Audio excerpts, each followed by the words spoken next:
Brett Favre making sure everybody fired up for this game today as he tries to go to 5-0 for the first time in his career. And Brad Childress saying if you want to be good, you have to be good every week, regardless of the opponent. The Vikings a perfect 4-0 with wins at Cleveland and Detroit and home with the 49ers and the Packers. And Steve Spagnuolo still looking for his first win as a head coach in the National Football League with losses at Seattle and Washington, home to Green Bay, and a loss at San Francisco.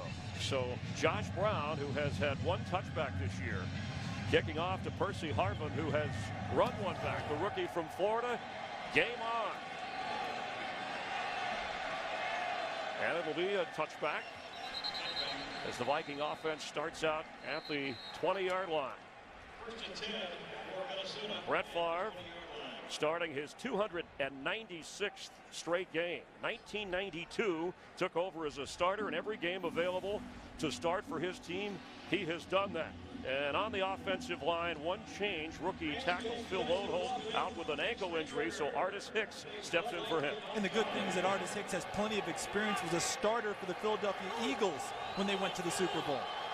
Adrian Peterson in the backfield on 1st and 10.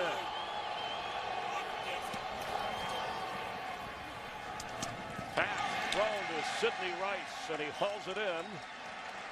Up for a first down as the Ram defense, and Minnesota will tell you the front seven of this Ram defense are very impressive. Chris Long leading the defensive line in tackles. He hasn't had any sacks yet, but that's a product of what's happened with their team so far this year. Those numbers will come. Rookie James Laurinaitis calling the defensive signals, and James Hall is in on that defensive line. He has 2 sacks for the Rams. Favre again to throw. Quick pass to Peterson. And Adrian Peterson across the 40-yard line. Ron Bartell and James Laurinaitis making the tackle. And what we're seeing early, Chris, is the Minnesota Vikings calling this game in reverse a bit.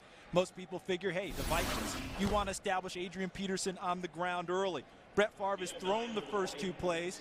The second one, a screen to Peterson. That way they're going to try and loosen up the Rams by throwing the ball and then come back and hit them with the run game later. And look at how Adrian Peterson has improved as a pass catcher. They want him more involved in that aspect of the game. He is early today. 2nd down 1 for Minnesota. It is Peterson who has a first down, pushing past the 45 up to the 46-yard line. And Brad Childress said that we know everybody lines up against us, and the first priority is stop Adrian Peterson in the running game. And that's what everyone has to do. You would rather see the ball in the air, even with it being Brett Favre, because more bad things can happen when the ball is thrown. But it's still a difficult task to stop Adrian Peterson. Doesn't matter if there's 7, 8, 9 in the box with how violent a runner he is. That's why he's #1 in attempts, and he gets it done. You see the 5 touchdowns, and Peterson stays in the game on first down for the Vikings. That's Rice in motion on the right side of Favre. Adrian gets it. And this time the Ram defense, led by Will Witherspoon from his weak side linebacker spot, there to make the tackle, bringing up a 2nd down. And the Rams did get 8 in the box here. 1, 2, 3, 4, 5, 6, 7, 8. A whole bunch of guys in there trying to take up the space and take away the running lanes from Adrian Peterson. They did a nice job on that one, holding him to about a 2-yard gain. Peterson checks out, averaging 4.9 yards a carry coming into the game. And an empty backfield for Brett Favre on 2nd down. Rams threatening pressure, additional pressure. Chester Taylor who gets up. Favre to throw for Rice. In and out of his hands, incomplete. That was for correction. Rice had it, slipped through his hands, and that'll bring up a 3rd down. Sidney Rice ends up sitting down at the end of this route, and Brett Favre actually is taking him to where the open space is, and he had to get his body in motion after he had stopped it, thus the incompletion. See, there was an open spot there, and that's where Favre took him, but Rice had already sat down on the route and wanted the ball right there. 3rd down for this Ram defense. The Vikings need 8.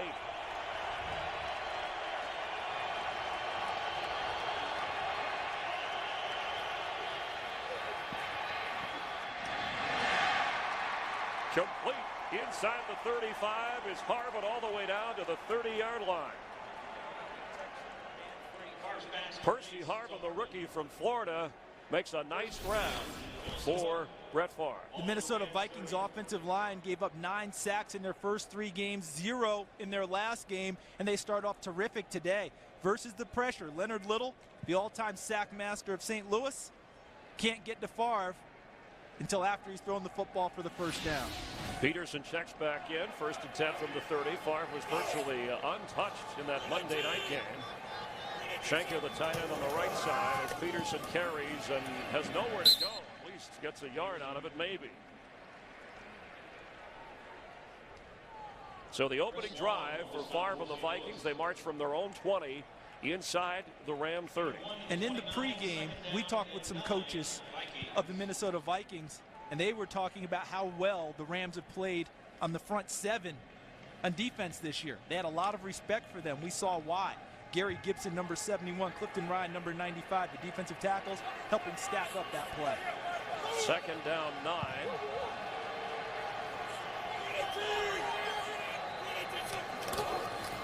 Favre rolls to his right, throws.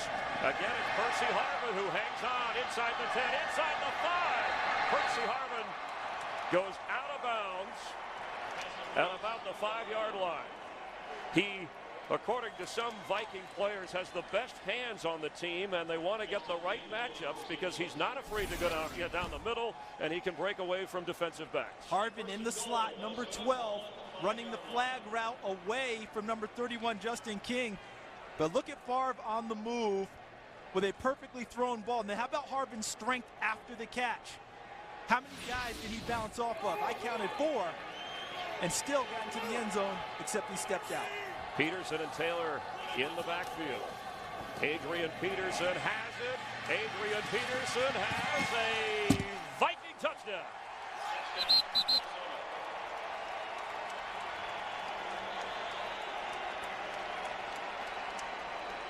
Sold out in St. Louis, some 63,000. And yes, there are some Viking and Brett Favre fans here.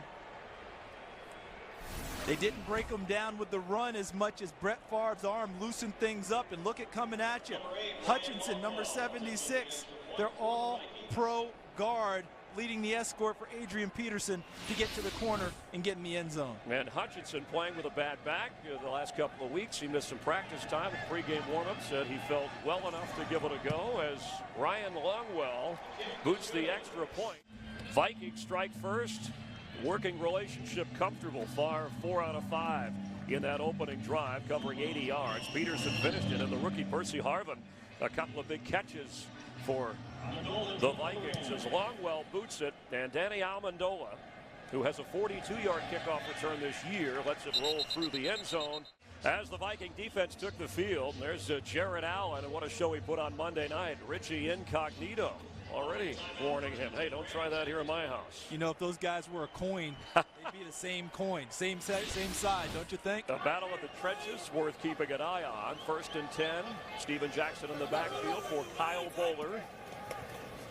Bowler rolls, throws, and hangs his tight end, Randy McMichael, high-stepping into Viking territory.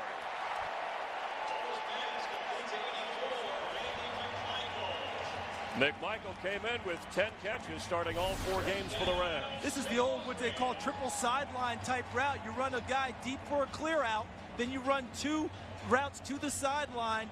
All right, and here's Randy McMichael. They're coming up without a huddle after a big first play. A little bit of a hurry-up, something that the Vikings did not expect from Kyle Bowler in this Ram offense. Jackson gets it on 1st and 10 and has room to the 40. Steven Jackson, who also has 12 catches this year, came in averaging 4.5 yards a carry.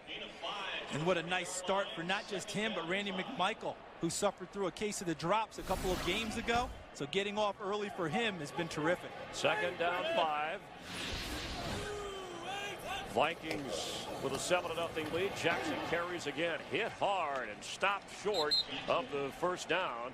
E.J. Henderson making the tackle there. Why the no huddle to open things? Well, I think it's to try and jumpstart this team. I think when you're 0-4 and you're taking out a Vikings team that's coming off of a big emotional Monday night game, you might want to come at them with a little more tempo early. See if you can get them going, maybe tire them out a little bit, and see if they want to keep pace with you. And those big guys on the field have not allowed a 100-yard rusher in 27 games. That Vikings defense. 3rd and short. Jackson tries to get it and fights hard. Looks like he got the first down. There's a shortage for a number of reasons for the Rams here. On 1st down, Bowler, the pass. He tried to throw it. And the Vikings have it. That's Jared Allen. That's a touchdown, Vikings. Touchdown, Minnesota. Kevin Williams knocked the ball loose from Kyle Bowler, and Jared Allen picked it up. Was it a fumble? Ball came out of his hand before he got into a throwing motion. So this play should stand. This is not a forward pass. Ball's gone. Challenge flag is out. Yeah, it's good to challenge it, but I think the Vikings will stand with a touchdown on this one. Empty hand rule comes into play for the quarterback. All right, watch again. Watch the ball out of Kyle Bowler's hands before he gets into his throwing motion. So now you have the empty hand. Ball's free, forced by Kevin Williams, who puts him on the ground, and then Jared Allen. I think he's got plenty of energy from Monday night. You know, they were worried about, hey, would they have any lethargy after that, the emotion. So far, we haven't seen any evidence of that from the Vikings. Yeah, Jared Allen said, I'm not going to take myself out of the game.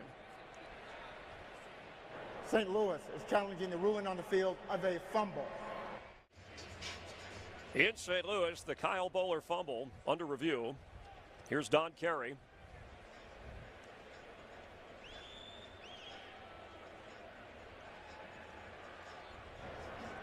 After review, the ruling on the field is confirmed. The quarterback lost possession of the ball. St. Louis is charged with their first team timeout. So Bowler turns it over, and this was telltale. Yeah, watch, see? Ball's out of his hand before the throwing motion, and then Kevin Williams knocks him down, and Allen picks it up. That play right there, a microcosm of why the Rams are 0-4. Had a nice drive going and hurt themselves. Team with turnovers, and you see what Spagnuolo is up against. The defense trying to do its part. The offense, they're not good enough to make mistakes like that. As Longwell adds the extra point. There's a lot of ways this Viking team can beat you. Yeah, they're very good, obviously. The 3 phases of the game: score on offense, score on defense. The Vikings epitomize that, and then the special teams gets added now too. So easy to see why one team is winless and the other trying to go to 5-0 as Danny Amendola waits for the return. And he has an opportunity here. At the 23-yard line for Allen, his 3rd career touchdown. Kenneth Darby splits out as a receiver for Bowler. The quick pass to Steven Jackson, who's over there as well, and he goes nowhere. Now, penalty flag is down. Edwards with the stop for Minnesota. Loss of 1 yard on the play. And we'll check on the call. It's obvious the Rams want to get the ball in Steven Jackson's hands a lot today. Tripping. Offense. Number 68. 10-yard penalty. First down. So along with the miscues, the Rams the most penalized team in the NFL, so that puts them further in a hole. And that one goes against Richie Incognito, who says he has a target on his back. You know, Steve Spagnuolo says he plays with passion. Many other people say he plays a little bit reckless. A number of penalties that cost his team 2 personal fouls in the Seattle game in the season opener. How can you be incognito with tattoos like that? Not a chance. Spagnuolo needs something out of his offense. For Kyle Bowler, this is his 2nd straight start. Missed all of 2008 with a shoulder injury when he was with the Baltimore Ravens. Signed here as a free agent. Mark Bolger did throw this week. He's available to play as Jackson carries on 1st down. And the offensive line for the Rams, Adam Goldberg starting at the right tackle spot. Jason Smith is available with that knee injury to play either right or left if they need it. Yeah, and I think they really like his progress so far, but the injury has kept him off the field in recent weeks. Donnie Avery and Keenan Burton, the receivers, on 2nd down and 19, trailing 14-0. It's an inside run, this time to the fullback, Mike Carney. Good yardage. It'll bring up 3rd to about 10 or 11. Mike Carney carried the football? Yes, the ex-Saint. Thought he was there to block. On the defensive line, you've already seen enough of Jared Allen, whether it was Monday night or today, and E.J. Henderson taking in the defensive signals in the middle. Yeah, he's their spiritual leader on defense as well as their physical leader. Always in and around the action, always around the football. 3rd and 11 for Bowler and the Rams.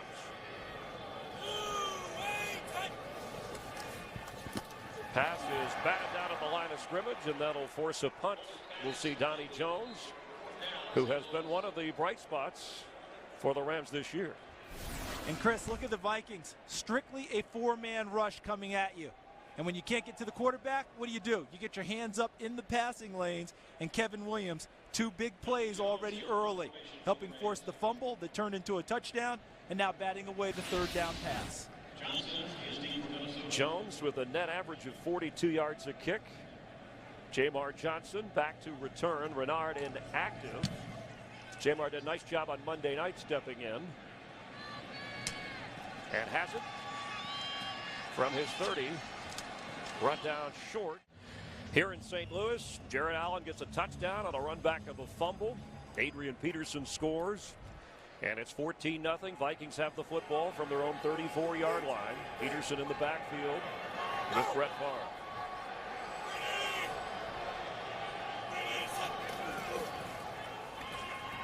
Brett under pressure, and he goes down. The Ram defense with the safety. Nishimago Atagwe coming in, gets the sack. Well done, because the Rams essentially had 10 guys within 10 yards of the line of scrimmage. And Atagwe comes free because Tahi, number 38, isn't able to pick him up in pass protection. Well done by O.J. Atagwe. Probably the Rams' best defensive and most complete player. 2nd down, 14. Chester Taylor in the backfield.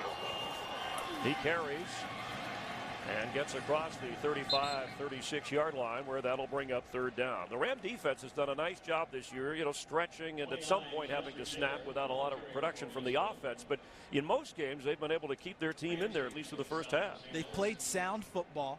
They've played with passion and intensity. And just as you pointed out, Chris, they've kept their team in positions to make plays. If they had a chance offensively, they would be in more ball games. Leonard Little wanting the crowd to be a factor on 3rd down.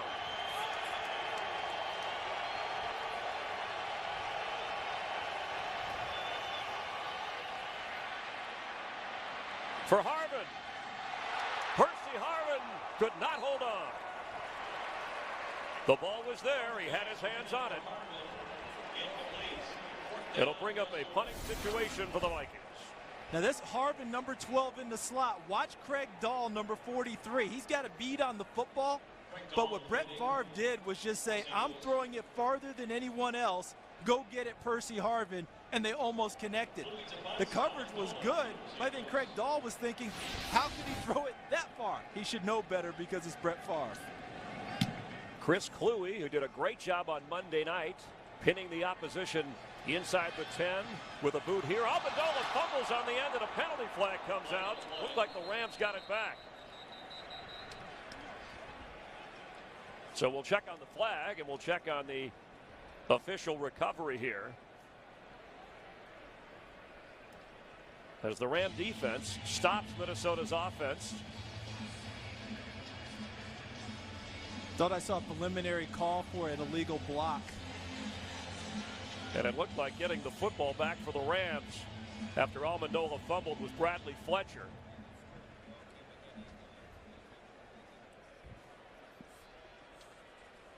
During the kick, illegal block in the back, return team, number 36, half the distance to the goal, 1st down. And the Viking defense, the offense on the opening drive did its part, and the defense put up some points. Yeah, both sides scoring. Brett Favre leading them downfield. Adrian Peterson with the payoff on the run.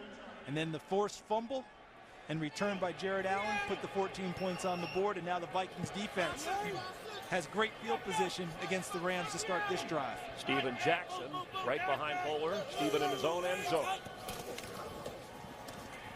And goes down fast. Penalty flag as E.J. Henderson made the stop. He's all over the place. The run stopper on this defense, Henderson, came in as the leading tackler for the Vikings. Holding. Defense, number 93. 5-yard penalty, automatic, first down. It's on Kevin Williams. Will be a first down automatically. Not a call you see very often against a defender, especially on a run play.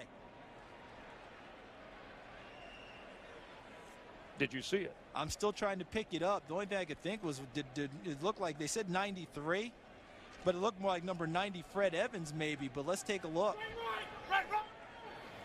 I'm having a hard time finding that one. Fred Evans, the run stopper, rotates in on that defensive line. Bowler has time. Throws off the hands of Randy McMichael from the 11. Second down 10. Steven Jackson carries. Gets into the secondary before Henderson brings him down. It'll be third down.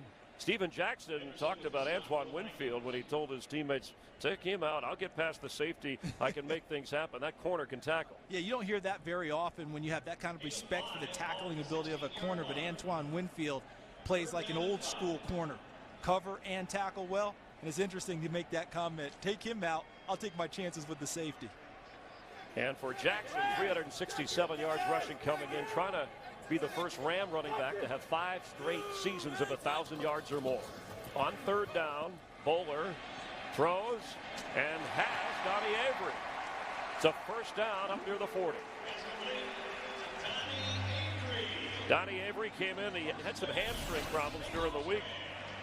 And watch the Rams use the mobility of Kyle Bowler on a boot pass. Get him outside the pocket. Donnie Avery down into the corner. Ball's well thrown. First down for the Rams. Just across the 39-yard line, Avery, the leading receiver with 13 catches coming in. Remember, LaRon Robinson, their top receiver, injured and out for the year.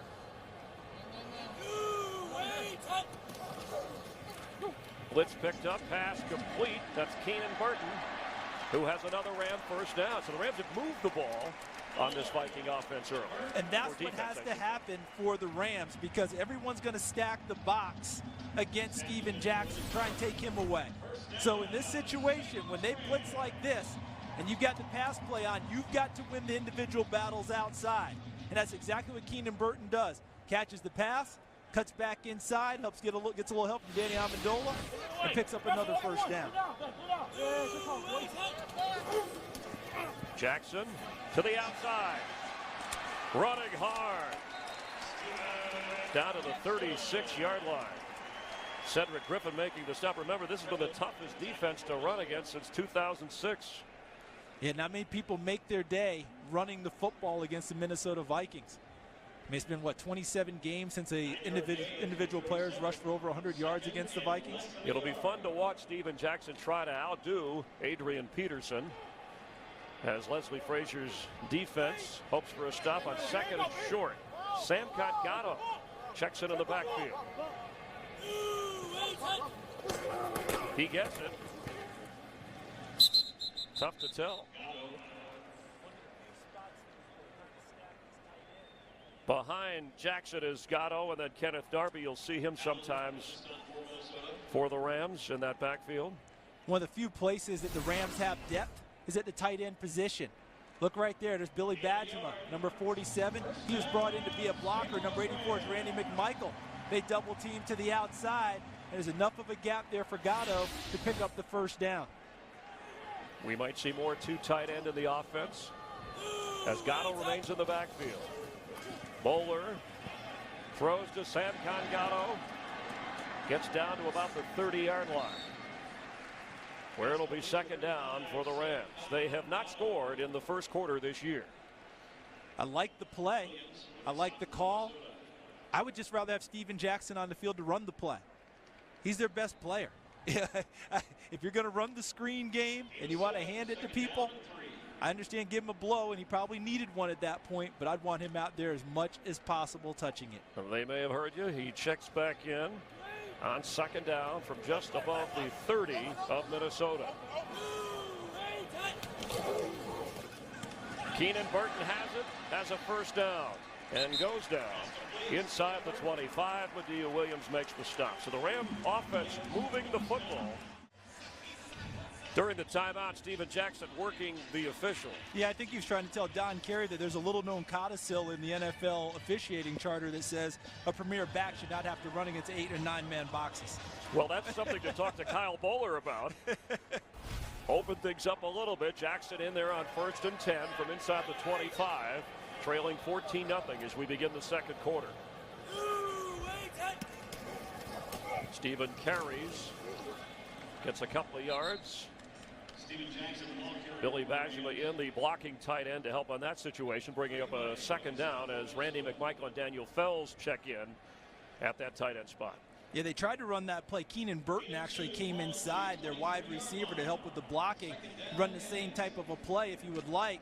If you're able to use a tight end in there, I think you get a little bit extra push, a little more oomph. But it's really difficult to run against the Williams wall of Pat Williams and Kevin Williams inside for the Vikings. Terrific balance so far for the Ram offense. Quick pass, low, but a nice, looked like he scooped it up cleanly, and he did. Keenan Burton for the catch.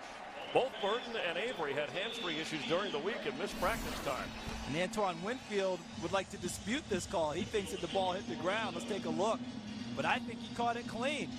Well done by Keenan Burton, getting both hands underneath the football and then bringing it up into his body and bringing up a 3rd and short. Went from the 3rd receiver on the team to a starter after the injury to LaRon Robinson. 3rd down for Bowler. Bowler's going to keep it. His helmet comes off right there at the 15-yard line. Greenway and Henderson wanted to make sure he didn't get that 1st down. You notice the Rams decided not to try and run it inside with a power set against the stout Vikings defensive front. That's what they love, so they bring Bowler out with a little misdirection action, run pass. They took away the passing option, and he paid for it with a big hit. Look at Chad Greenway there, but the first one, so now we got Henderson. We got a big 4th down, and the Rams are going for it. Bowler keeps, powers forward with 2 tight ends in.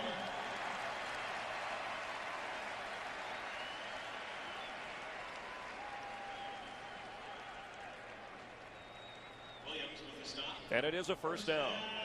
And that was a nice combination of really good push up front by the offensive line, but even more determined quarterback sneak running by Kyle Bowler.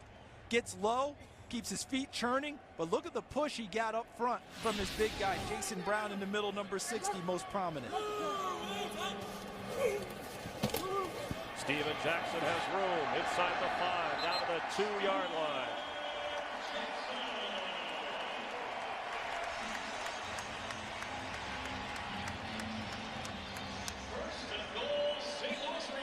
Jason Brown, the center. Watch right here. Watch what he does in controlling the 3 technique. The defensive tackle on his nose, Pat Williams. See how he handles him? That gives Steven Jackson the chance to get to the 2nd and 3rd level. Beautiful job by Jason Brown against one of the premier run stuffers in the league. 2 tight ends on 1st and goal.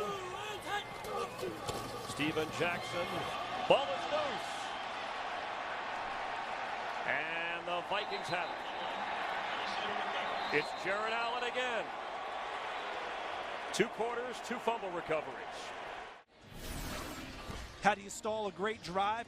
Watch the push inside here. Watch number 94, Pat Williams. All right, he gets through, gets great push, and he's even being held by Jacob Bell. Gets a hand on Steven Jackson, and the ball comes free. But before Jared Allen recovers the ball for the Vikings, watch on the handoff from Bowler to Jackson. He never has it clean. See, the ball's already starting to come out there. Never able to get a full grasp of it. Ball's on the ground. Vikings have the football. Steven Jackson still looking for his first touchdown this year. A 90-yard drive, more than 7.5 minutes and nothing. So Adrian Peterson in the backfield for the Vikings on 1st down. Adrian Peterson outside near the 20.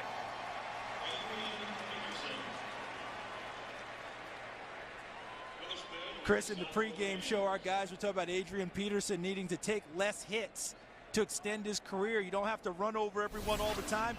Maybe he heard them, because sometimes Adrian Pierce would just take it up right there and try and run over a Tagway 21 or Bartell 24. Instead, he gives him a little juke and gets to the sidelines and doesn't take the direct hit. His 5th carry in the game, a 15-yard pickup.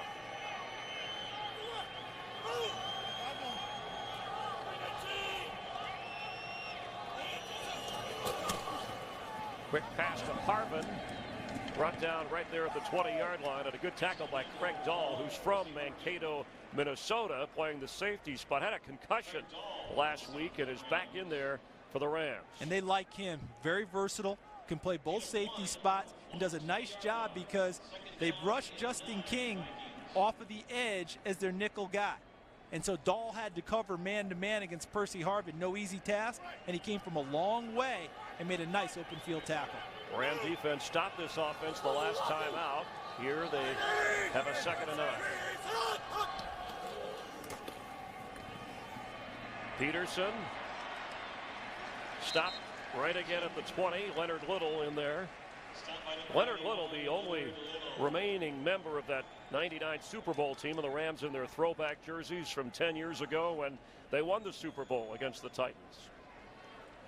And what a year that was. You know, your partner Trent Green was slated to be the quarterback on that team. Unfortunately suffered a knee injury in preseason. Kurt Warner, who no one had heard of at that time, jumped in, and the rest is history.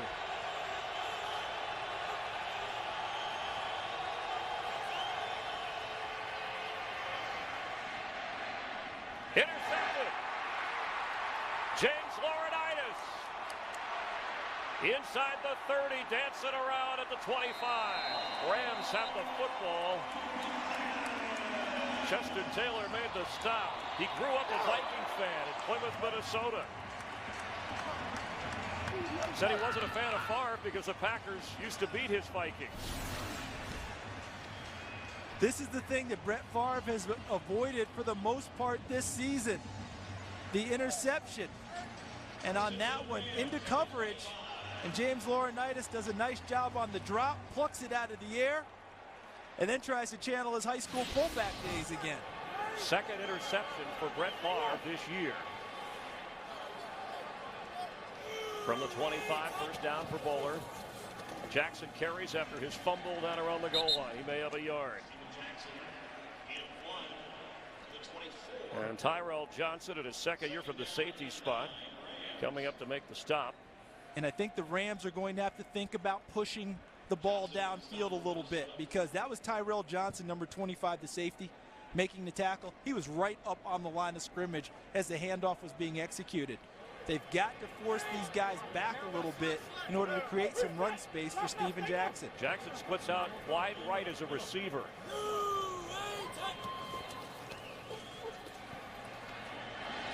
For Fells, incomplete. Off the hands of his tight end, who had a couple of touchdown catches when the Rams had their best offensive output in a loss to Green Bay that was here in the Dome. And they put Jackson all the way wide to attract some attention, and then they run Fells inside against the safety Johnson to try and create a one-on-one matchup, and they had it there. The ball's just thrown a little bit too far, and Daniel Fells has been one of the best receivers for the Rams in the early going. In fact, Kyle Bowler said he reminds him a little bit of Todd Heap, the Raven. He has soft hands on 3rd and 9. Pass is complete. Down around the 10-yard line to Fells. Those hands soft and secure for a Ram 1st down. Nice job by Randy McMichael. He's going to clear this way and open things up in the middle for Fells. See that? Great job. McMichael just takes the ball up, takes it down the seam, and then right in the middle is Fells going into the vacated area for the pickup of the 1st down. From inside the 10, it's 1st and goal.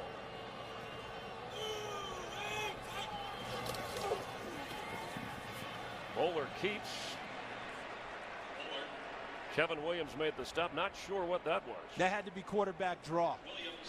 That did not look like a busted play because of the way Kyle Bowler took it immediately. Watch as he catches it, takes a little hop step to set the blocking. Now he's going. That's not a busted play. It's a designed quarterback draw. And because of the mobility of Bowler, they put in some running plays, but why would you call that here on first down? No, we've had Bowler now in back-to-back drives on key plays, taking the ball himself with not much success. Second down goal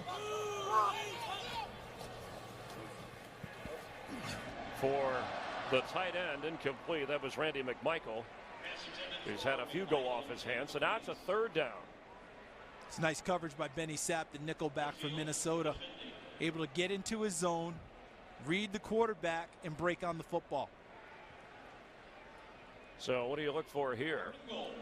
Well, they like the tight ends. I mean, it's obvious that they like those guys. That's where Kyle Bowler has a comfort zone. But let's see also, because now you're splitting out Steven Jackson into a slot here.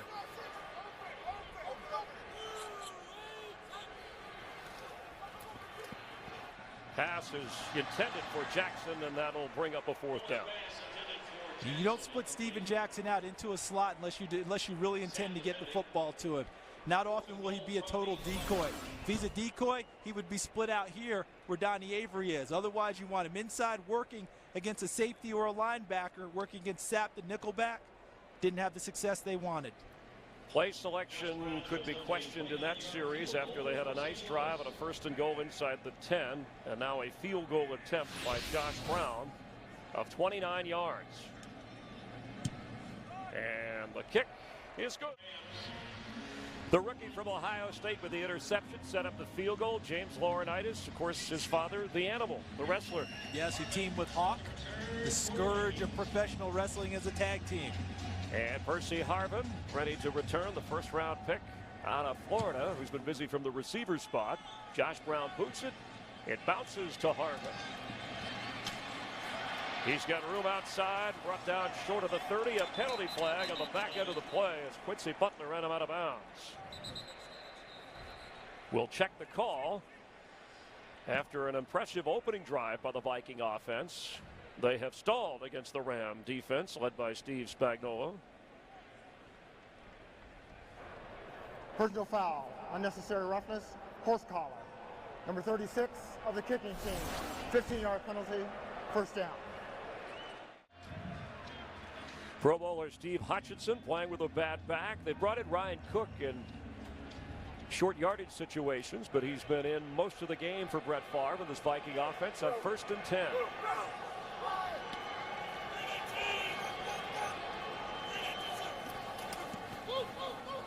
Favre has it. Looked like he wanted to go deep. Goes to Harvin inside the 40.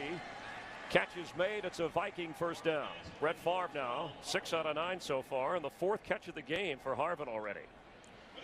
And how about the veteran understanding of what this offense can give you? Because Brett Favre is open wide. He could just go ahead and run for about 5 yards there, but with patience, he knows Percy Harvin is going to break to the sideline and is able to deliver it for a bigger play downfield. The key for the Vikings now, holding their intensity. The intensity they started the game with, up 14 to begin. Going deep for Berrien. Out of bounds, and they're checking on Harvin, the medical staff. Over on the sideline, Bartell with Bernard Berrien to bring up 2nd down 10. Adrian Peterson has rushed 6 times for 29 yards so far. He has the touchdown run. And, of course, Jared Allen, the 52-yard run back of the fumble to give Minnesota the 14 points. Harvin also suffers from migraine headaches. It's something that's been bothering him since age 10, goes in and out. As tough as he is for a guy about 5'10", 5'11", Brett Favre likes the way he goes across the middle.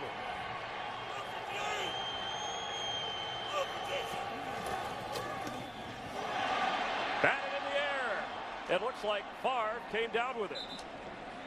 The very first pass he ever threw in the NFL was one that he caught because it was batted back in the air. Back in the early 90s. And how about watch what Brett Favre's doing, because your first impulse as a quarterback is if it's in the air like this, go knock it down so there's no interception. But it bounced off the back of number 74, Bryant McKinney, into the arms of Brett Favre. So his first completion as a Packer that way, and now as a Viking, history repeats itself. Clifton Ryan batted the pass, 3rd down.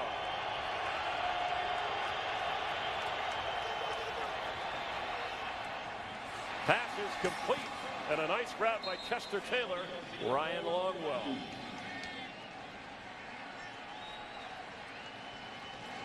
The kick is up there. It's out there. And it is good there. So a 17-3. Hope you're enjoying the NFL on Fox from St. Louis, where James Laurinaitis and the Ram defense have a lot of things to worry about. From Favre to Peterson, he has an interception. The Vikings, with Brett Favre celebrating his 40th birthday yesterday, now with a 14-point lead. Danny Amendola from the goal line. Amendola gets up near the 30 and no flags. Plenty of playoff experience for the Yankees. Jackson on first down. Might lose a yard. Benny Sapp,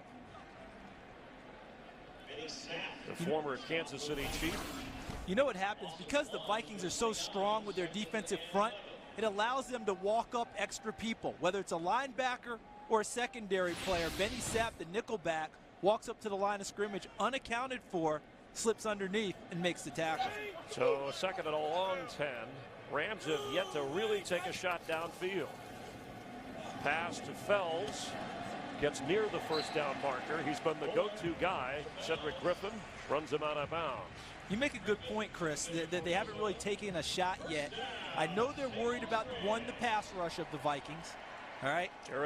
Two, they want to make sure Kyle Bowler is in rhythm, has some confidence, so they want good, safe throws like one we just saw.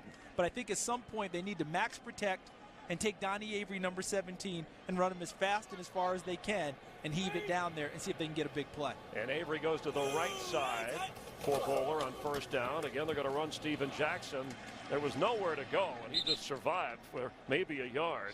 He makes some of the best one-yard runs you'll see because he's like Walter Payton. He does not die easily. All right?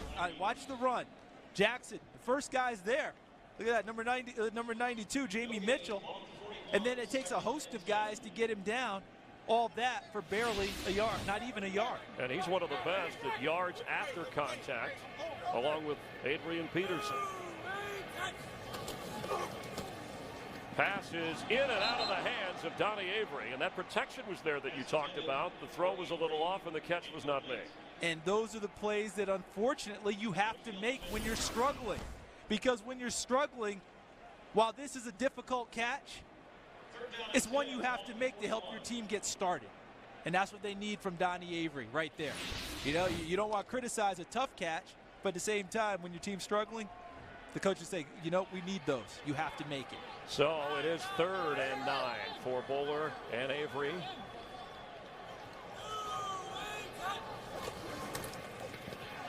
Quick pass to Jackson. Steven Jackson with a lot of running room. Inside the 35. Got to give credit there to Pat Shurmur for this play call, the offensive coordinator, because watch Steven Jackson, number 39, coming right at you.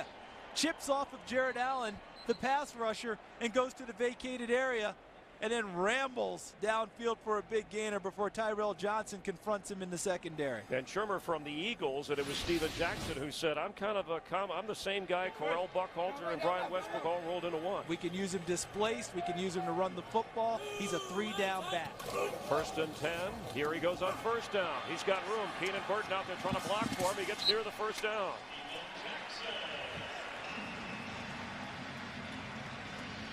Steven Jackson gets all the credit for this one, but watch the guys up front occupying the big defensive front for the Vikings. Look at Alex Barron, number 70, among others, and Keenan Burton gets in front of Cedric Griffin, but Steven Jackson has eyes for the first down marker. 10-yard pickup, his 13th carry. He has 50 yards, and Alex Barron, who was benched last week, back in the lineup, said, I'm over it. I've got a job to do.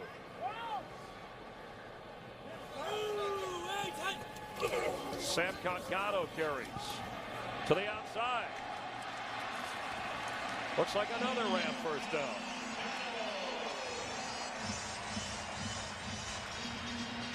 This Rams offensive line, Chris, is doing a really nice job on this drive. Watch the left side. They found something they like on the left side. Watch these guys over here.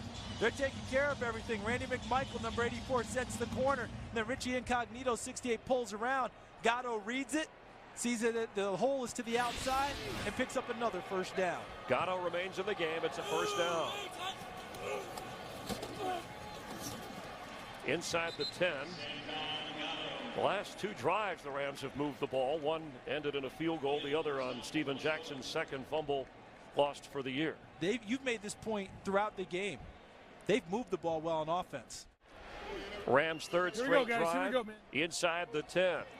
Yeah, and they've come away relatively empty all day long. They have to capitalize here. Watch for Fells, number 46. He's a target the bowler likes. That is Fells. Ball comes out. Vikings have it right into the hands of E.J. Henderson.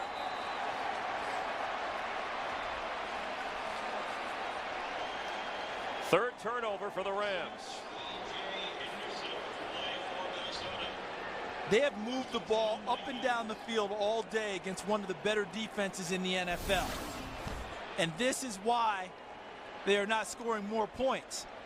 When given opportunities, they've given it right back to them. Second straight time inside the 10-yard line, they've given it up with a fumble. Nice hit by Chad Greenway, popping it free, and E.J. Henderson, number 56, on the spot for the ball popping in the air.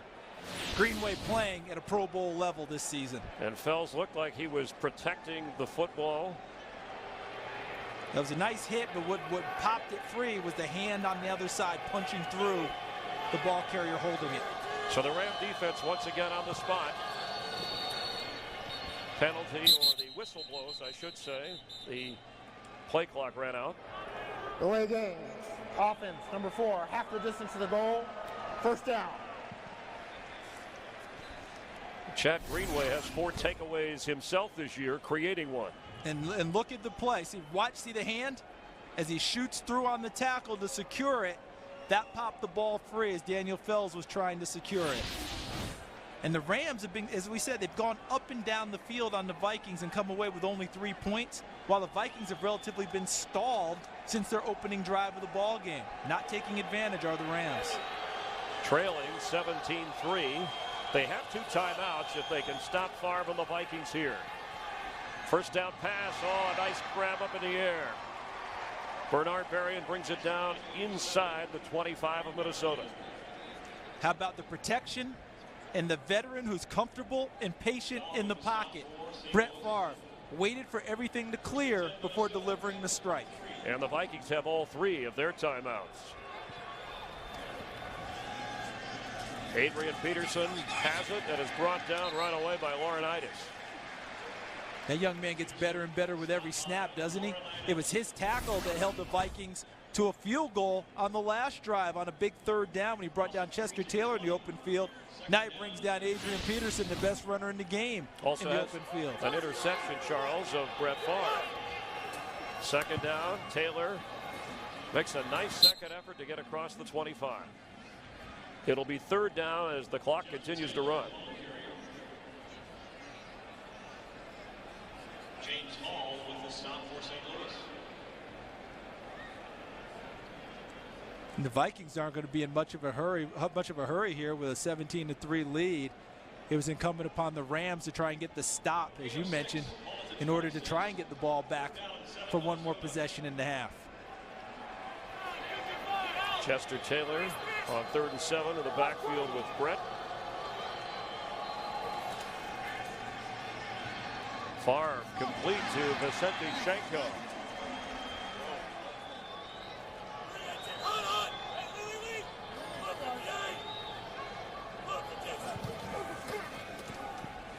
Favre goes down. Craig Dahl came from his safety spot. And the Ram defense making sure that Brett and the Vikings add nothing more. The Vikings said they had to guard against overconfidence. They got out to an early lead. Have they settled back a little bit? Well, I think what happens is when you play an 0-4 team and you're coming off an emotional game like they had against Green Bay Monday night short week, and you get out to a fast start, a 14-0 start, sometimes you move your motor to idle, and then when you mash the gas, it might not be there. Hopefully after the second half for the Vikings and their fans, they're able to get out of idle and start moving the ball again offensively. And let's check the numbers real quick as we see more yards, 209, but those turnovers and penalties, 3 penalties for the Rams hurt. Yeah, without a doubt. I mean, the penalties, the problem is with penalties, 3 doesn't seem like very many, but it's when you get them. Drive stoppers have been the penalties for the Rams. And helping extend drives for the Vikings. So the second half, Longwell boots it for Danny Amendola. He's been the return man all day for the Rams. Amendola all the way out near the 35-yard line and no flags. Benny Sapp, who's been all over the place in the first half, making the stop. Kyle Bowler, that one critical fumble miscue on his part that was run back by Jared Allen, 52 yards for the touchdown. But you have to like what he's done in this game. He bounced back from that fumble, didn't allow it to take him down and affect the rest of his play. He's been pretty sharp all day long, and as Jimmy Johnson pointed out at the half, 4 of 7 on third downs. He's giving them an opportunity.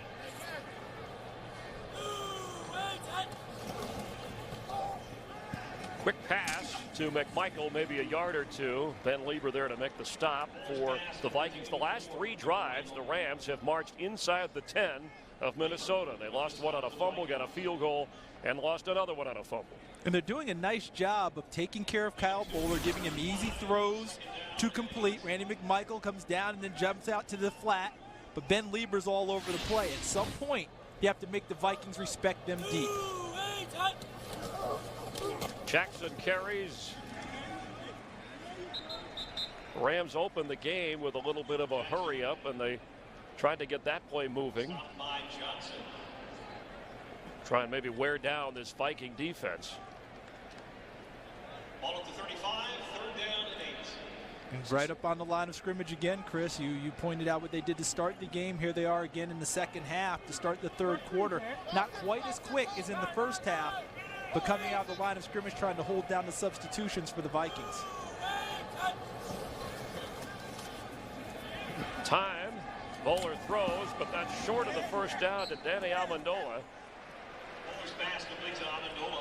who does have breakaway speed. You see him on the return game, but right there, a key play by the nickelback. And one of the most underrated aspects of any football game is the ability to tackle in space and keep the guys from getting the yards after the catch. Benny Sapp puts Danny Amendola down on the spot short of the first down marker, forcing a punt. Jamar Johnson back for Donnie Jones' boot. First kick today, 50 plus. Another boomer that will bounce and roll toward the 10.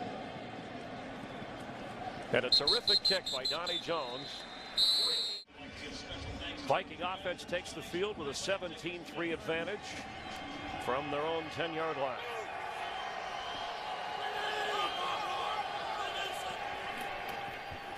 Peterson's 8th carry of the game. First down.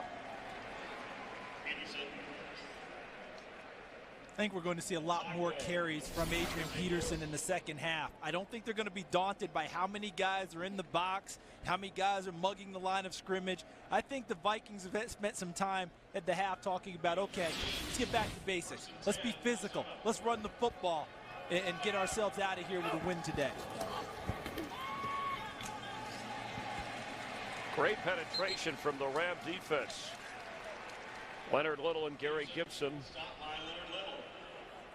coming up with the pressure and a loss for Peterson. Sorry, Chris, the challenge the Vikings have is that the Rams have grown increasingly confident playing the run today. Not just with the number of guys in the box, but the guys up front. The defensive front four has done a very nice job against the Vikings offensive line in taking away gaps and you having their run fits for the linebackers to clean up on the tackles.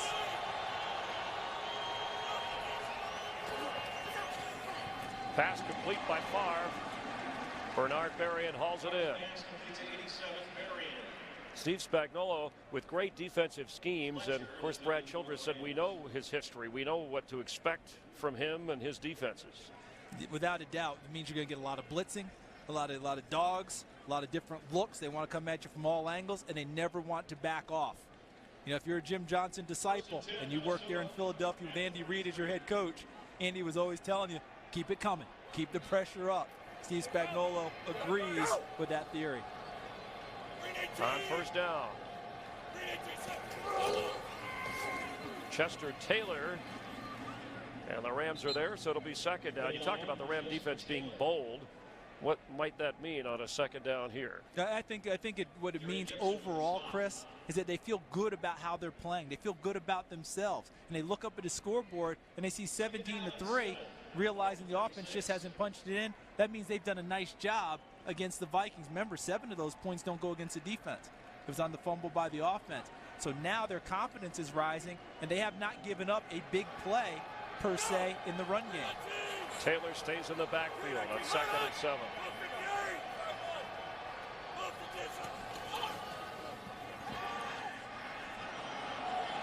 Deep for Rice.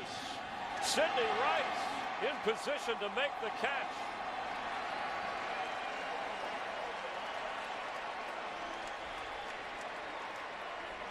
Pass complete to Sidney Rice. Gary Gibson, the injured Ram defensive lineman. Favre heaved it for Rice, who made a nice adjustment. Now watch Sidney Rice working against Bradley Fletcher. And look how Fletcher, he's supposed to keep his hands off him the whole way. See how he rides him at the hip? But he can't locate the football. Sidney Rice does and makes the adjustment and the catch. This is where you hear offensive coaches talk all the time. Never overthrow a deep ball. If anything, underthrow it, because they think that the wide receiver who is watching the ball the whole way will have a better chance of adjusting and making the catch versus a defender with his head turned.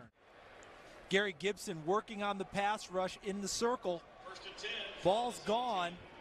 And then from the backside, Artis Hicks takes an extra shot, and Gary Gibson's leg wrapped up underneath him. I believe that's where the injury is. We hope he's going to be okay. Had to be helped off the field as Peterson carries. C.J. Ayu comes in for the injured Gary Gibson after the cheap shot, and Artis Hicks playing on the line for Phil Lodeholt, the rookie tackle who is inactive today. Ball was already gone. I mean, it was already left Brett Favre's hands downfield. Gary Gibson and everyone was turning to pursue the ball at that play. I think there's almost that unwritten code at that play. You really don't take the extra shot. There was no flag on the play. Second down for the Vikings. Second down and 6.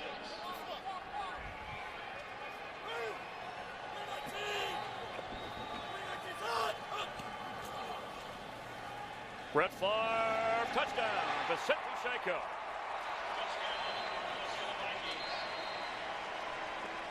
There is a penalty flag down.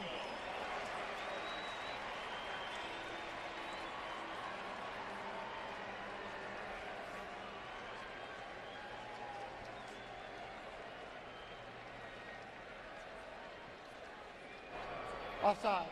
Defense, number 95. That penalty is declined. Result of the play, Minnesota, touchdown. Didn't matter that Clifton Ryan jumps. Brett Favre, the touchdown toss, and with the extra point by Longwell, the Vikings can make it 24-3.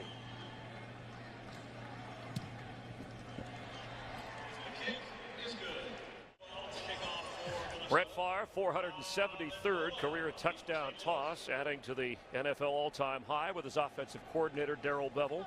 And for Vicente Shenko, 10th touchdown catch since the start of 2008. That's tied for second among all NFL tight ends. Tony Gonzalez leading in that department as Amendola takes the kickoff.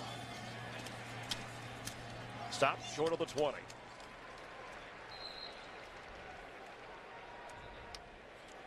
Take a look at how the Vikings scored. I mean, they were able to widen out a linebacker, and Shenko right here goes into an unoccupied spot against the defense, and there's your touchdown. Because they had taken the fullback across formation, and he actually widened the linebacker too far. And once he widened out, Shenko took advantage and cut inside. First down for Kyle Bowler, trailing by 21. Ball is batted away by Jared Allen. Fuller's pass knocked down by Jared Allen. Everyone loves sacks, don't they? But how about the rest of the things that defensive linemen have to do? Recognizing plays, getting their arms into the passing lane to knock down potential passes. Jared Allen does it all. Plays the run, plays the run better than what he gets credit for, too. He said he likes to play the run. You just don't see those stats like you do the sacks. He's got 6.5. Of course, the big fumble run back for the touchdown in the first half. 2nd down 10. Pass by Bowler is complete to his tight end Fells. Gets across the 25-yard line. It'll bring up 3rd down. Clock running here. 8:50 to go in the 3rd quarter, and the Rams, as has been the case, they hang in there, they hang in there. But Minnesota with the touchdown here in the 3rd quarter, threatening to break it open. Yeah, they're getting to the point now where they can't just hang in there. There has to be a payoff at the end of drives for the Rams. They've blown numerous opportunities in the first half. They're hoping the second half they can change that. 3rd and 2, inside handoff to the fullback Carney. And looked like he did not get it.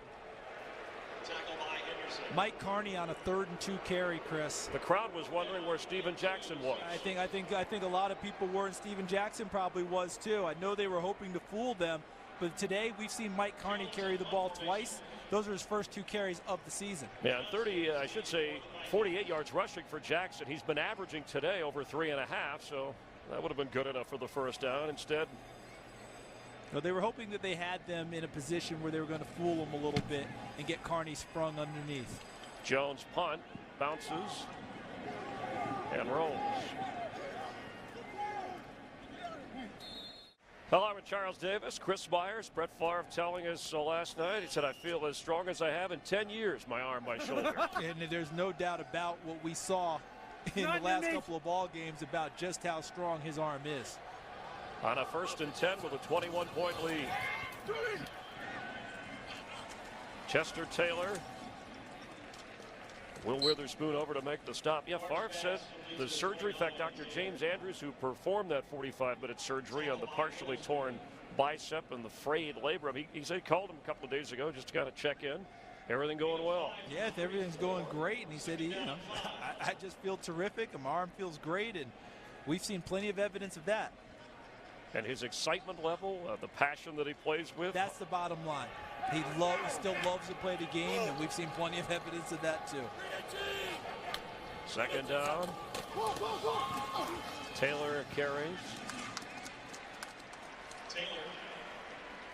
Adrian Peterson with 50 yards rushing so far on 10 carries. That's about where his average is for the game. Again, Gary Gibson out with that left ankle, questionable on the defensive line for the Rams. But again, watch the front 4 for the Rams. The line of scrimmage is not changing or moving. Chris Long did an excellent job holding the point of attack and falling off to make the tackle. The Rams have played well all day long on defense and have had the intensity. 3rd down.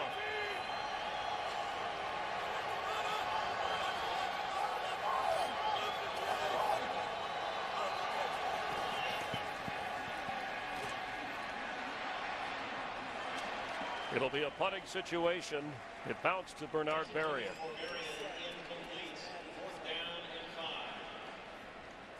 Nice pressure from the Rams. They brought a lot of people, but really the Vikings did a pretty darn good job of blocking it.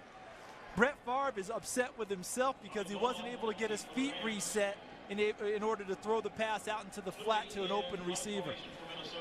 It seems like for years he's thrown off balance and still completed big passes. Amendola waves for the fair catch cleanly. The Ram offense will take over. Eli ready to go there, huh? His foot's okay. That's a good thing, and boy, the Saints have been off to a great start. The Rams are running here, Charles, trailing by 21. That's okay. There's nothing wrong with that. I mean, everything is not going to be a monster pass downfield. You can't get it all back, and you're down 24-3 in one big play. They're trying to probe and find things, and have to keep remembering this. They're still settling in the offensive line. They don't have great weapons out wide. Donnie Avery's a second-year man. Keenan Burton's a second-year man. You know, it's a work in progress for the Rams. Steven Jackson as a receiver lines up. Bowler to Kenneth Darby. 15th completion out of 22 passes for Bulger, but they've used the hurry up, Charles, before in spots that it's been effective. Should they go to that here? I'm not sure that the hurry up now will change the tempo enough for the Rams and knock the Vikings that off balance. They've seen it a couple of times already. I think they're prepared. They want to be efficient in what they're doing. I come back again. They have not really stung the Vikings deep enough to push them off. They don't respect them throwing the deep ball, and that makes it difficult. Oh, he got knocked down and a flag comes out. Kevin Williams almost took his head off. Hope Kyle Bowler's okay, but that'll be one of the better plays of the day for the Rams because they'll get a 15-yard personal foul on a first down. And Mark Bulger is available to play. He threw this week, close to returning from that bruised rotator cuff. Personal foul, unnecessary roughness, grabbing the helmet open. Number 93, defense, 15-yard penalty, automatic, first down. And I don't think this was a penalty that's going to go down as a malicious type of a play. Watch as he comes through. He's just trying to get to the quarterback. Unfortunately, as he reaches over the top of the center, Jason Brown, trying to get a hand on Kyle Bowler, wham! And now Kyle Bowler's got to shake that off and come back. But that's a tough young man. Over 40 starts in Baltimore, not all of them pleasant. For Keenan Burton, he'll pick up a couple. We saw Mark Bulger looking on. He also had been checked out by Dr. James Andrews for a second opinion.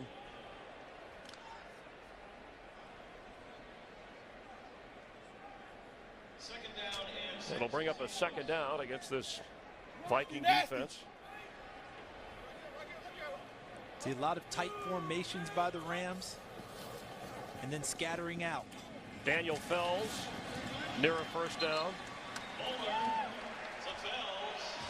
Mark Bulger, the Ram personnel telling us he's close. The throwing is okay. He was more worried about, rather than hurting the shoulder, throwing was getting hit. Understandable when you line up against a Viking defense. So they hope that he'll be able to play by next week if everything goes well. Yeah, but right now Kyle Bowler is going to make it a competition. Now, when he's been on the field, again, turnovers have been a problem, but he's helped move this ball club. Steven Jackson carries. Kyle Bowler came in when the injury to Mark Bulger happened in the Packer game. He threw a couple of touchdown passes to Daniel Fells, and making this his second start. And when we spoke with him, Charles, he did not seem, just like Coach Steve Spagnuolo, not down. They seemed upbeat and positive about where the team was headed, the direction. They just haven't gotten the wins. Yeah, I think that there is a new attitude here in Rams Park. All of it positive, headed in the right direction. A deep throw for Burton. That's really the first deep throw from Bowler today. I liked it. Why? Maximum protection. Look at everything. Look at the bunch in here, and they keep people in the block. Fells, 46 stays in before going out on a route. Good help by Steven Jackson to give him time to throw the ball. And from the tight formation, they go for the big shot on the deep flag route. They didn't complete it, but I like the idea. I like the intent, and now Minnesota has to put in their memory bank and say, okay, they might possibly do this to us. Maybe loosen them up a bit. Keenan Burton was open. A missed opportunity for Kyle Bowler. Now third down. There's Avery, number 17, all the way out wide. He gets it. Maneuvers for a first down and spinning all the way to the 42 of Minnesota. And that's what you have to do when you have a speed guy like Donnie Avery. Everyone's aware he can run fast in a straight line direction. But when you can get it to him quickly, get the ball out in the flat. Watch Fells, 46, helping set this up with the block downfield on Cedric Griffin. See how he's lined up on him right here? Watch this. Be able to just stay with him, move Cedric Griffin out of the play. Avery makes a cut to pick up the additional yardage. Get the ball in his hands quickly and let him make a few moves and get upfield. 2:15 to go in the third quarter. Bowler to throw again. Has Burton tipped away at the last moment, or it would have been a touchdown.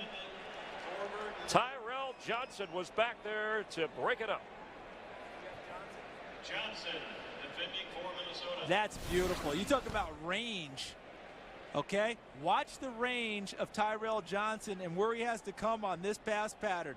Sees it, opens up, makes the break, and knocks it away. Well played by the deep safety, Tyrell Johnson.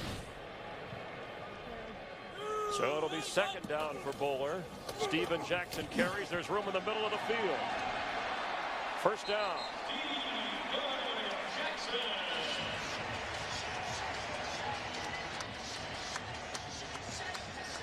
This drive is reminiscent of other drives of the Rams throughout the day. So many positives they'll be able to take away from this game, but they really would like to finish off one of these drives, Chris. And get a touchdown. Averaging just 6 points a game.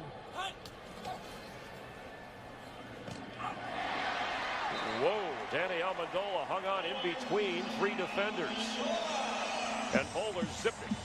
Chris, this throw right here is a type of throw that so many people saw Kyle Bowler make coming out of college that had them in love with his arm and his ability. Perfect throw because you put it right in front of the numbers of the receiver, which means when he catches it, he's still moving forward towards the goal line. 4th time of the red zone, but you see the fumbles have taken away scoring opportunities. Jackson will get a couple.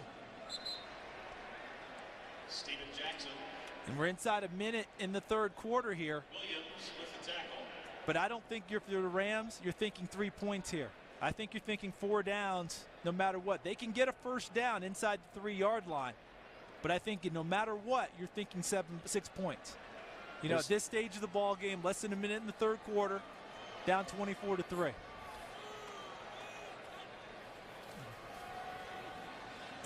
Pass is caught at the 10-yard line, but quickly run out of bounds is Amendola. That'll bring up third down. They've run a number of those plays all day, Chris, where they throw that short route.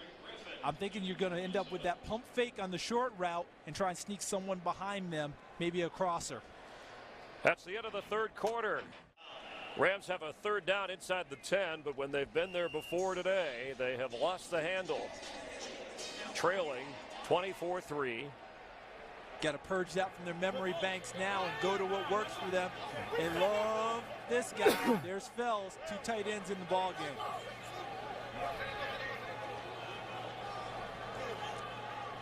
Steven Jackson lines up to the left, and he had to call time. They ended up having a guy covered up, I think. I'm not sure the formation was going to be legal, and Kyle Bowler having to take a timeout. You need 7 men on the line of scrimmage. See, once again, is Barron really up on the line of scrimmage? Right? And yeah. now once you send Steven Jackson out there, right? Too late, trying to cover him up. But that was good presence by Kyle Bowler to realize what they had. But the timeouts are so valuable here, but this is obviously a big down on 3rd and 6 when you're down by 21. Yeah, right now trying to get these points much more valuable than trying to save a timeout for what could happen. This will be the 14th play of the drive, but it means nothing if the Rams don't get a touchdown. Now it looks like they've got what they want. Now they've got what they want going. Bowler, end zone, knocked away from Avery. Benny Sapp, the man on the spot. He hasn't played well today, has he? He has not. I mean, Chris, you've called his name a number of times today for nice plays by Benny Sapp. He's in the slot. But watch how he falls off on this play. Reads it, now comes back underneath. He was going to sit in the short zone, but once he read the play, he falls back into the play and walks back in. Benny Sapp is a guy that they said got much more consistent in his coverage in the offseason and became much more dependable as their nickel guy. 4th down, they need 6.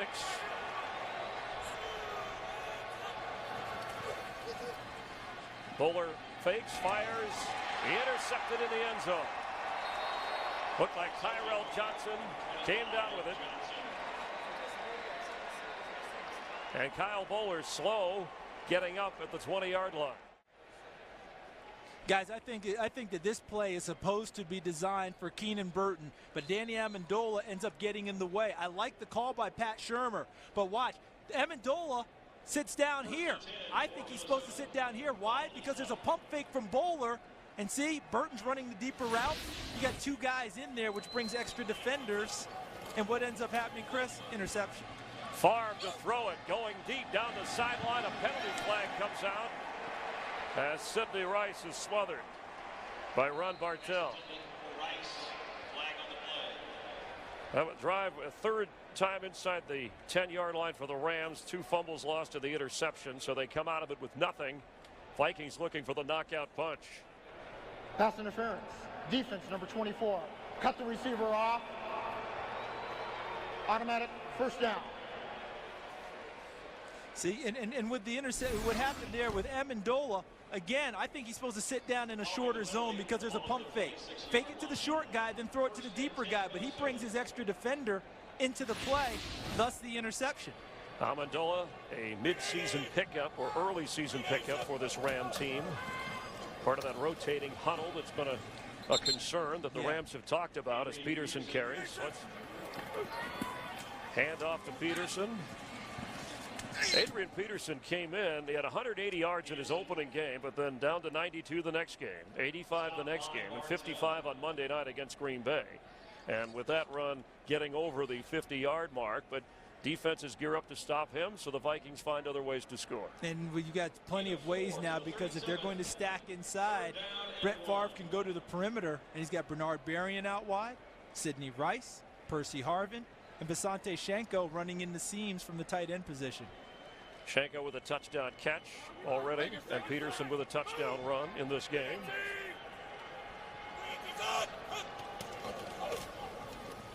Peterson carries again for a Viking first down. And if you keep making those types of runs, eventually you'll see the breakout run again from Adrian Peterson.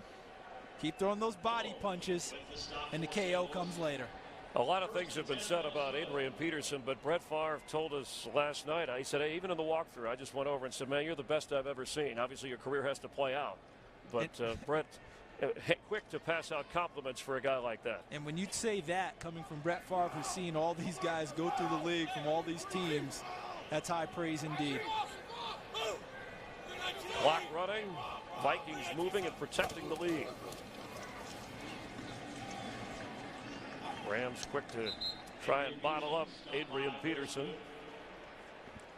You know, you hear coaches talk a lot about a 4-minute drill to try and run out the clock, bleed the clock down, and win a ball game. Well, with 12:22 to go and counting, the Vikings have started their 4-minute drill. They're trying to bleed this clock down, get these carries, eat things up, finish this workmanlike effort, and get out of here with another win. Almost impossible to come back with another emotional effort after Monday night against Green Bay. James Laurinaitis has played a heck of a game today as Chester Taylor checks in on 2nd and 11. Brett to throw it for Shenko, who stays in bounds near a first down. You know, Brett Favre said, hey, we're undefeated, they're winless, but he remembered back the year as a Packer when he won the Super Bowl that they lost to a Colt team that was 0-10, so he wanted to keep the guard up coming into this game. And we asked him about, hey, did you share that type of thing with the team? And he said, no, not really. I remember it. But, you know, this team is pretty veteran. This team's pretty even-keeled. The big thing is just practice the way we're supposed to practice, take care of our business. And he said he just didn't feel like he needed to say that sort of a thing with this ball club. Yeah, he says he's not a big talker in terms of to the team. His presence in practice. Don't screw up when you go out during the weeks. Keep that same focus and energy regardless of the team you're playing, as we measure to see if the first down was made, and it was. And what great, and the reason they got the first down, the extension by Shenko at the end of the play, able to reach out and get the ball across the first down marker. He has turned into a really good tight end. You talk to him and a guy like Sidney Rice, they just say they are so much better because of a guy like Brett Favre. He makes all of them that much better. If you just stay alive in your routes, eventually he will find you if you come open, or he will uncover you by where he throws the football. Favre, end zone, touchdown. No, he's out of bounds. Sidney Rice had it, juggled it, and let's watch the feet. See where the feet come down. There's the catch.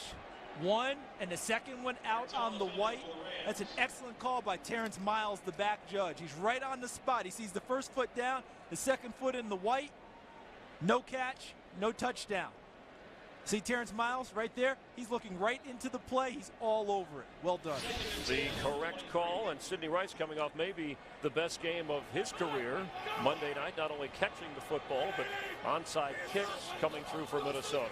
Favre to throw again. This time to Schenko on a screen inside the 15-yard line. Schenko with the reception for Minnesota. I just like that play, Chris. Do you know what they did? They made sure that they put the focus on Percy Harvin by swinging him all the way back around behind it. All right? Watch. Here's Harvin coming this way. So all the focus is there, and watch what Favre does. Looks that way, and then takes flow back the other way on the tight end screen to Schenko. Watch the lineman get out in front of Schenko to help him. See that? That was 79, getting out there Artis Hicks, and his 64, Anthony Herrera. 3rd and 2. Plenty of time for Favre to Berrien, who gets the first down. Pass complete to Berrien. Chris, that was enough time for anyone to be successful in throwing the football. You don't have to be Brett Favre on this play. You can be Johnny Backyard on Saturday. Look at what they do to clean things up for this guy. It's a lot of time. I might have had a chance to popcorn one out there. We counted, 7 seconds on Monday night. What's average back there on a normal throw? They want that thing gone at 3. 3? Okay. Well, he had plenty of time. 3 and then some on 1st and goal. Adrian Peterson, his second touchdown of the game. Touchdown, Minnesota Vikings. Adrian Peterson.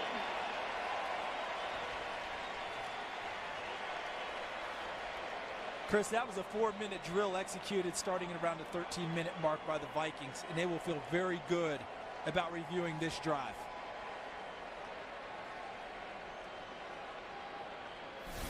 I mean, they did it all, whether it was a run play or pass protection. Watch the big guys up front. Sullivan right there in the middle, 65. Hutchinson, 76. Herrera, 64. Longwell's extra point, and it's 31-3. Here in St. Louis, Adrian Peterson, AD, they call him all day because he likes to run all day, capping an 80-yard drive. Charles, you said not only chewed up some of the clock, but produced another touchdown. Yeah, and I just think that in the second half, that's more of what the Vikings wanted to do, be a lot more physical in the run game and eat up clock. Danny Amendola on the return, out to the 20-yard line. Now, Kyle Bowler, who got the start, shaken up. Kyle Bowler, 20 out of 31 for 209 yards, suffered an interception, but he was beat up on the last play. So Mark Bolger, coming off of his injury, the bruised rotator cuff, is in to hand it to Steven Jackson on a 1st and 10. Steven Jackson. So they give Mark Bolger a little bit of work, and I wonder what's going to happen next week since Mark Bolger appears to be back. Do they go back to Mark Bolger? Do they make it a little bit of a competition between he and Kyle Bowler? Because I thought Kyle Bowler gave them a lot of positives during his time on the field too. Mark Bolger, they said this week he threw and felt a lot better. He was close, but opted to start Kyle Bowler. They also have Keith Null, the rookie from West Texas A&M, at the quarterback position on 2nd down 3.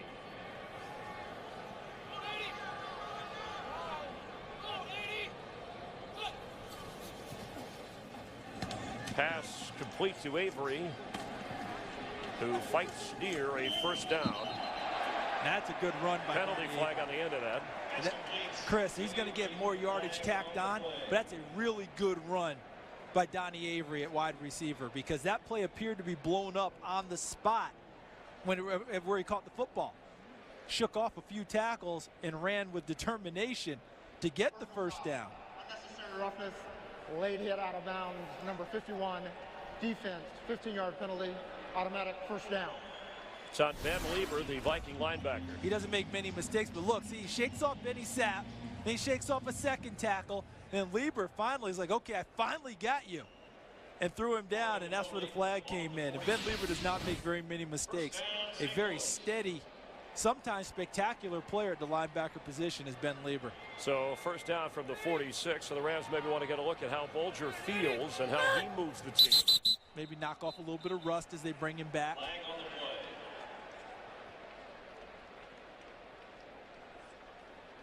Encroachment. Defense. Number 90, 5-yard penalty. First down. It's on Fred Evans, who rotates in on the defensive line, along with Brian Robinson and Jimmy Kennedy. We haven't seen much from the former Ram first-round pick, who's played well in a reserve role for the Vikings. That's what losing 20 to 25 pounds and increasing your stamina will do for you. First down from the 49 of Minnesota. Bulger's pass complete to Keenan Burton. Love the uniforms. That's essentially Dallas versus Dallas, because the uniforms the Chiefs are wearing today, those are the Dallas Texans, where the Chiefs began. Chiefs looking for their first win of the year. The Rams winless as Steven Jackson carries for what looks like a first down, or at least near a first down, and Jimmy Kennedy keeps him from getting any further. Chris, I know people don't like to hear about moral victories and trying to find the silver lining when you're down 31-3 and you're 0-4 and it looks like 0-5 staring you dead in the face. But do you feel from the time we spent with the Rams that this is an organization that is making a leap towards respectability? As Bulger gives to Jackson, they need their playmakers and guys like Randy Michael and Donnie Avery to step up to the level of where Steven Jackson is. Now, I know Jackson had the fumble down around the goal line. Still, he's the bell He's the cow. guy. He's the guy. And they're dealing, obviously, with a quarterback change. When they signed Kyle Bowler, it was clear that he was going to be the backup. They gave Mark Bulger a year-ago lengthy contract. They believed in him as their quarterback. That's why they didn't draft DeMarc Sanchez. Instead, Jason Smith. They wanted somebody to protect the quarterback and help the run game. But what I've seen from this team all day long, they're not playing against the scoreboard as much as they're playing against trying to get better. And no quit in this ball club, continuing to play with good intensity. Bulger for Avery, makes the adjustment. Touchdown Rams.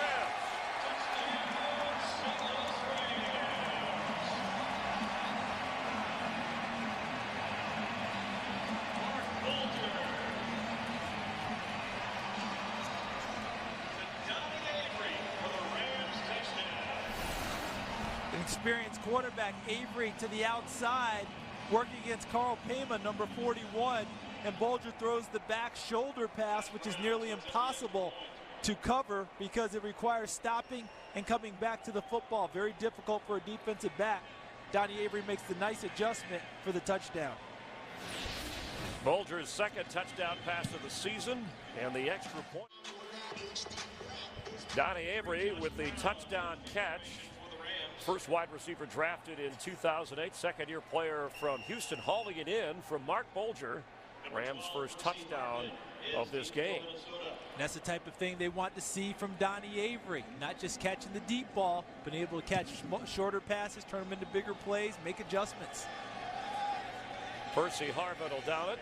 If you're a fan of Minnesota football, as Brett will look on and see Tavares Jackson come in to run the Viking offense. And I think it's a great move by Brad Childress with less than 7 minutes to go. This was a guy who ostensibly would have been the starter had Brett Favre not come to Minnesota. Chester Taylor came in as the leading receiver for the Vikings with 18 catches, has had a few carries today. Tavares, who was the starter last year in the playoff loss to the Philadelphia Eagles in Minnesota. He's a guy that people have seen play well at different times. They were wondering if this would be the year he'd make the leap and become the guy. And then the Brett Favre deal was made, and that's Sage Rosenfels, number 2, who also came over and was going to compete for the starting job. Something rendered moot when number 4 was signed. Steve Hutchinson taking a break on the line. Brian Cook in for him at the guard spot. Taylor carries. And Chris Long making the tackle. Brett Favre, another solid performance. And just so the Vikings wouldn't let down, Brad Childress showed the team a video of Magic Johnson. The Showtime Lakers talked about teamwork and having a high standard regardless of the opponent or the record. Yeah, I've heard that recently too. Playing to your standard. You don't worry about all the extraneous. You don't worry about the other stuff. And what did Brad tell us? If a team's good enough to win on Monday night, they should be good enough to win on the Sunday after, and he wanted to see that out of his team today. Tavares getting some work in. Pass complete to Tahi, the fullback. And they got a lot out of that. All the way inside the 40 of the Rams. 6:15 to go here in the fourth quarter. How happy is Nafahu Tahi, number 38? Extremely happy. Why? Normally he's a blocker. This time he gets out into a pass pattern and catches his third pass of the season. And look at all that open area for him to run. 1st and 10 for Minnesota. So inside the 40 of the Rams, working on wrapping this up, protecting a 31-10 lead. Taylor from Tavares Jackson. Again, Brett just taken out to rest. Kyle Bowler, we assume, the physical beating along with the stress of the situation out for Bulger. Yeah, there's a thought on the last interception he threw. He kind of came off, looked like he's laboring a little bit coming off the field. Most times when offensive linemen are trying to get involved in play calling, it's to run the football more. Tavares Jackson throws for Sidney Rice. The catch is made as O.J. Atagwe's helmet comes off. 84 career sacks for Leonard Little, who said last time he had this uniform on, he was about 30 pounds lighter. How about a little fire dog? And watch Leonard Little, number 91. He's just staying in coverage here. And he's going to try and run down and make the play as Craig Dahl puts the pressure on Tavares Jackson, who unloads it for a nice completion. And those throwback unis, the jerseys from 10 years ago. Leonard Little, the only remaining member from that Ram team that won the Super Bowl. Third down. Tavares Jackson pressure. Got rid of it to Taylor. And Chester Taylor has no, he stepped out at the 3 or 4 yard line. They're marking it. And there's a penalty flag. Defense number 43, half the distance to the goal, 1st down. Darrell Bevel got the exact call he wanted. He felt blitz coming. Either that or Tavares Jackson checked to it, and they got all the pressure in his face. And here comes the screen because all the pressure is coming right at him. And watch. See, with all those guys coming that way, that allows the line to leak through. There's the completed pass. And then he's got himself a convoy. And there's the penalty as he gets the extra shove from Craig Dahl at the end of the play. Also, Justin King injured, the Ram corner, being helped off the field. As the Vikings will have it all the way inside the 2.5 yard line with 3:10 remaining. As one of the Viking offensive players mentioned in pregame warmups, I hope Tavares Jackson is watching and learning from Brett Favre about leadership of this team and this offense. I have a feeling that he is. You know, it was a real jolt to him when it first happened, but by all accounts I'm hearing he's handled it quite well and is trying to make it a full positive. And look at this, guys. Dallas, Kansas City tied at 13. We're going to go to that game when this one wraps up. Chester Taylor. Ron Bartell with a nice stop. Dallas Cowboys will take you out there in just a few moments. But work to be done here. Chester Taylor goes airborne and no, not yet.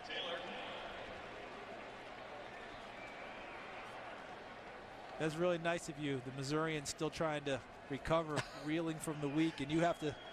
Well, nice. I tied nice. that together you. because because the Chiefs actually, there'll be something positive to hang on to if Kansas City could pull off the upset. And we're nearing the 2-minute mark here in the fourth quarter. Here in St. Louis, Jared Allen appreciates the mullet. No sacks for him today, but a couple of fumble recoveries, and he scored, ran back a touchdown. Great personality, who really loves what he does, has a wrestler mentality. Yeah, and he's hoping you're going to start rocking the mullet. The fans appreciate him for that as Chester Taylor is in the backfield. Tavares Jackson gives to him, and touchdown, Chester Taylor. Touchdown, Vikings. Number 29, Chester Taylor. So the reserves getting in on the scoring action. Brett Favre has never been 5-0 to start his career. Well, he's about to be, in part because the big fellas moved some people. Tahi, 38, with a lead block. Saw Artis Hicks, 79. Klein Saucer, number 40, has been around a while as a Viking, his 11th year. Still clearing openings for the running backs. And Longwell, the extra point, is through. Brad Childress, you know, he brought Brett Favre in because he felt this team was maybe a quarterback away from the Super Bowl. I'm paraphrasing. And you talked about how Tavares Jackson had to accept his role. He's got Chester Taylor to understand his role behind Adrian Peterson. He really has handled the talent well on this explosive offense. I think he's been underestimated as a communicator because the things you pointed out are very explosive deals. Many people thought the Brett Favre deal was dead and they were moving forward. He made the call to Brett Favre. Brett decided to play. What could have been a real issue for the team has not been one. Right? Remember, they asked Bobby Wade to take a pay cut. He took a pay cut. They cut him a few days later. They bring in Greg Lewis. Who catches the winning touchdown pass against San Francisco? Greg Lewis. Brad Childress has been masterful in rolling the dice a little bit, and it's paying off big for the Minnesota Vikings. And obviously he's communicating well with his team because they've handled all this quite well. And Greg Lewis, you're rich enough at the talent position to have him inactive today. Dramatic wins the last 2 weeks. Vikings had to fight back a letdown against the winless Rams as Longwell boots it. And Amendola on the return. So the Vikings will be, as a penalty flag flies, 5-0 for the 7th time. They will start out perfect. Let's check on the flag.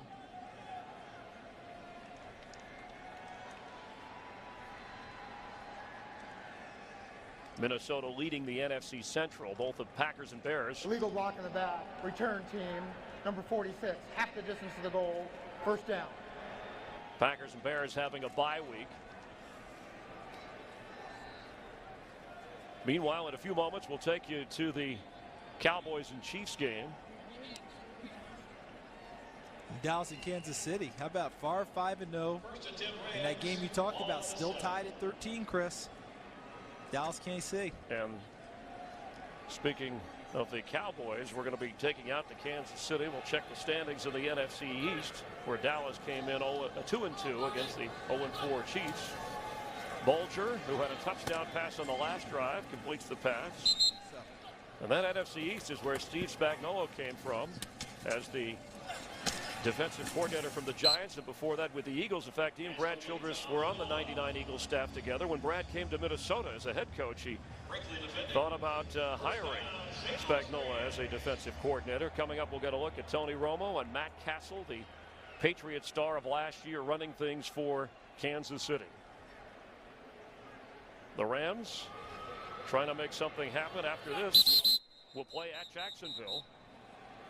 Penalty flag flies. The Vikings will go home to play the Ravens, and then on the road at the Steelers before going to Lambeau Field. Things getting a little spicy for Minnesota in the upcoming weeks on the schedule.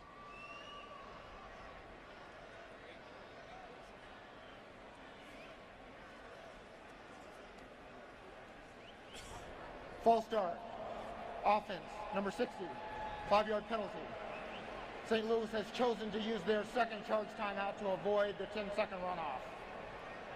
This is the Vikings' 400th win in franchise history in the regular season. 6th straight road win, and important to get them while you can, because look who's up next. Yeah, the AFC North getting ready to present themselves on the schedule. Baltimore winning today, last I saw. Pittsburgh winning when I saw it. And on November 1st, as Kenneth Darby carries, you'll see that game on Fox. Favre going back to Lambeau. He said some of the stress has been taken out of things because he faced his former team. They've already met, but is still going back to Lambeau. And for the Rams, trying to find that win in there somewhere. Jacksonville playing much better in recent weeks. Indianapolis, they're going to play tonight against Tennessee. They're undefeated thus far.